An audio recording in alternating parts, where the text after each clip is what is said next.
রাসূল সাল্লাল্লাহু আলাইহি ওয়াসাল্লাম হাদিসের ভিতরে মুসলিম শরীফে সুস্পষ্টভাবে উল্লেখ করেছেন, মান আহানাল কোরআনা ফাকাদ আহানাল্লাহ। যে ব্যক্তি কোরআনকে অবমাননা করলো, কেমন যেন সে আল্লাহ পাক রব্বুল আলামিনকে অবমাননা করলো।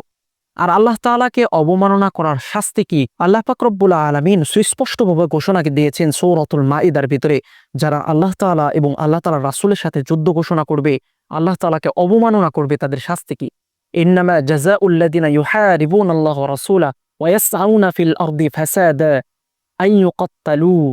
যে যারা আল্লাহ তাআলা এবং রাসূলের সাথে যুদ্ধ ঘোষণা করবে, তাদের শাস্তি হলো তাদেরকে হত্যা করা হবে, আও ইউসাল্লাবু, অথবা তাদেরকে শুলে চড়ানো হবে, আও তুকাত্তা আইদিহিম ওয়া আরজুলুহুম মিন খিলাফিন, অথবা তাদের হাত এবং পাকে বিপরীত দিক থেকে কেটে দেওয়া হবে।